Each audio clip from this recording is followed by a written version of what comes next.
Welcome back to the deep dive.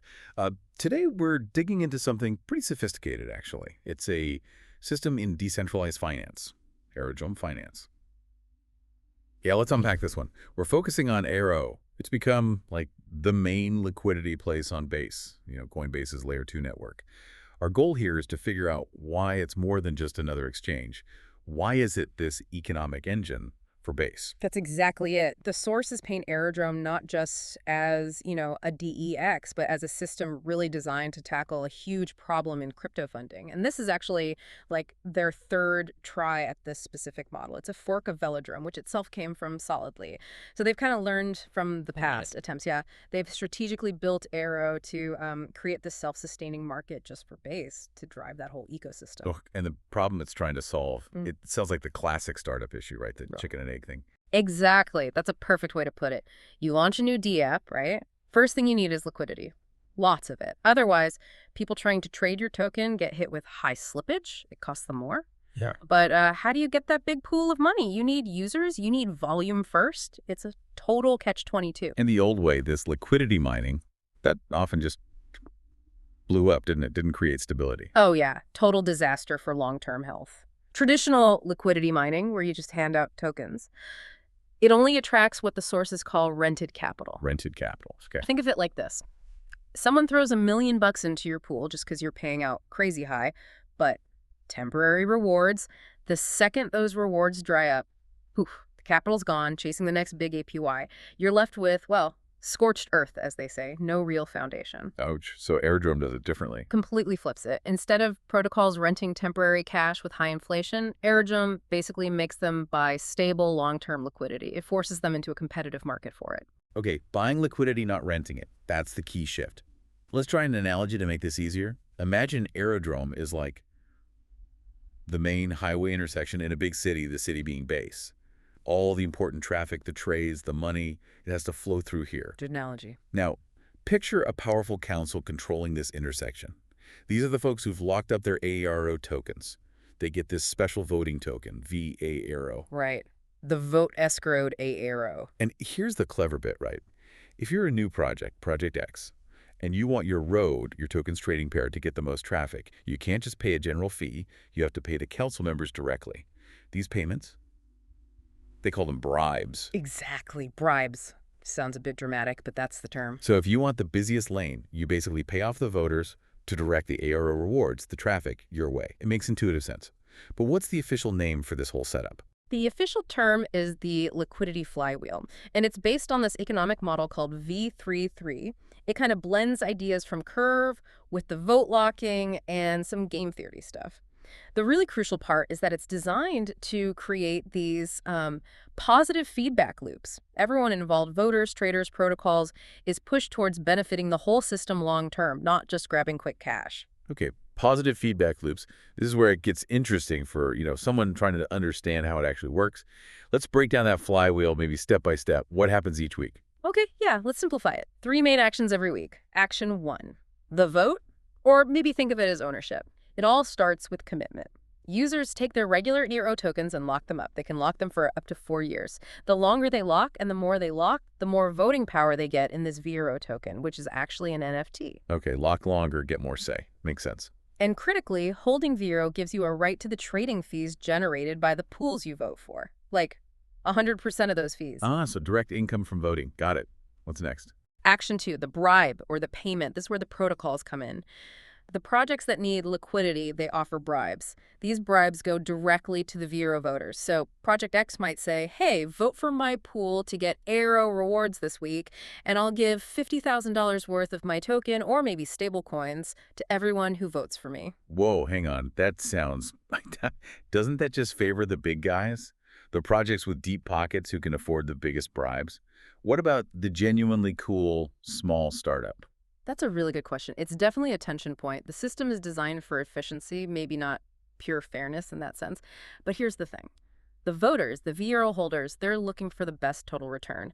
That means the trading fees generated by the pool plus the bribe. Oh, okay. So a pool that's already popular, generating lots of real trading fees, might actually win the vote, even if its bribe is a bit lower than some brand new pool with zero activity offering a huge bribe. So you still need a good product that people actually want to trade. Exactly. It forces protocols to prove their value, generate real volume, before they can effectively buy that long-term liquidity.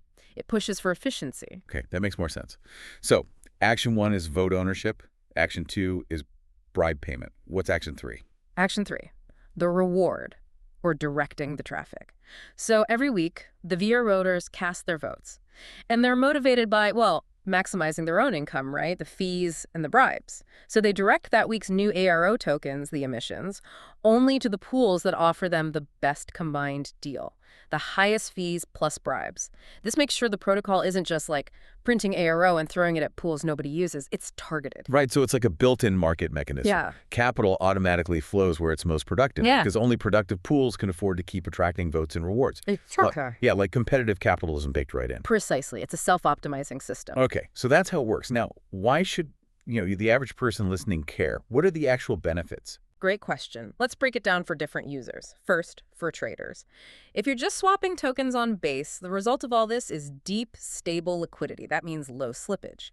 So you get better prices, especially on larger trades. It aims to be the cheapest, most efficient place to trade. Okay, better trades. That's straightforward. Yep. What about people providing the money, the LPs? Right. For capital providers or liquidity providers, if you put your money into these pools, you get rewarded with those AERO emissions we talked about. But your return, your APY, gets a big boost from those bribes the protocols are paying. So you can get pretty solid returns. And it's from a market that's structured, you don't necessarily need to do the really complex active management like in some other DeFi models. Okay. Potentially good yields without being a total DeFi wizard. Yeah. Nice.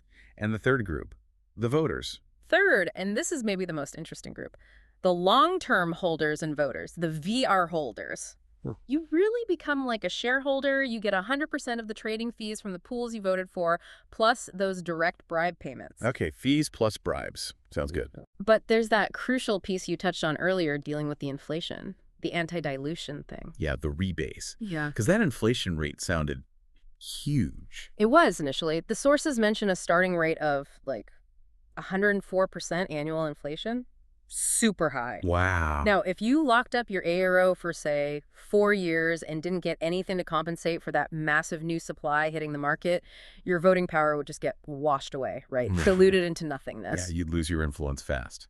So the weekly rebase is basically the system printing some extra AERO only for the veAERO holders. It's designed to protect their percentage share of the total vote. It keeps their influence stable relative to the growing supply. It's a key incentive to lock long-term, knowing you won't just get inflated away. Okay, so it protects the committed voters. It makes that long-term lock actually make sense against that high inflation needed to start the whole thing. But yeah, that 104% inflation, that immediately makes me think about risks. There have got to be downsides to a system like this. Absolutely. No free lunch, especially in crypto. That aggressive inflation is definitely risk number one. Inflation pressure. It was necessary, probably, to attract enough initial capital to get the flywheel spinning. But if not enough people lock up that new AERO into veAERO fast enough, well, that 104% annual rate means constant, heavy selling pressure on the AERO token price itself. And if the price tanks? If the price tanks, the value of the rewards collapses and the whole incentive system falls apart. So managing that inflation versus locking is critical. Okay, inflation pressure. What's the other big risk the sources mentioned? The second major one is what we could call the Coinbase symbiosis. Ah, right, because it's on Base. Exactly. Aerodrome's fate is like really tied to the success of Base, which is Coinbase's baby. And having Coinbase Ventures as a major investor, that's a huge plus in many ways. Access to users, institutional backing, credibility. The downside. The downside is it puts them squarely in the sights of U.S. regulators. That close tie to a big regulated U.S. company like Coinbase. And the fact that veAERO holders get passive income from fees and bribes, it increases the risk, maybe significantly, that the SEC could look at AERO and say, that looks like a security. Right, the regulatory hammer. That's a constant cloud. Yeah, that layer of regulatory uncertainty is kind of baked into its structure because of that close Coinbase relationship. Okay, so you've got potential price collapse from inflation and potential regulatory issues. Right. And I guess if both those hit. That leads to the nightmare scenario for these kinds of systems, the death spiral. Right. Explain that. It's the core fear of the V33 model, really. If the AERO price drops hard, whether from inflation selling or regulatory fear, then the dollar value of the rewards for voting and providing liquidity just shrinks massively. If the rewards aren't worth it, people stop locking AERO. LPs pull their money out seeking yield elsewhere. Liquidity vanishes. And the flywheel just grinds to a halt. Exactly. It stalls out, trading gets expensive again, protocols can't bribe effectively, and the whole thing could potentially collapse. Maintaining that token value is absolutely crucial. Okay, wow. High stakes. So let's try and wrap this up. If you had to summarize Aerodrome in just a sentence or two. Okay, let's see. Aerodrome Finance is basically key infrastructure for the Base network. It uses this clever voting system, the V33 flywheel, to get its token rewards flowing efficiently to the best liquidity pools, making sure there's stable, long-term liquidity for the whole ecosystem. Nicely put.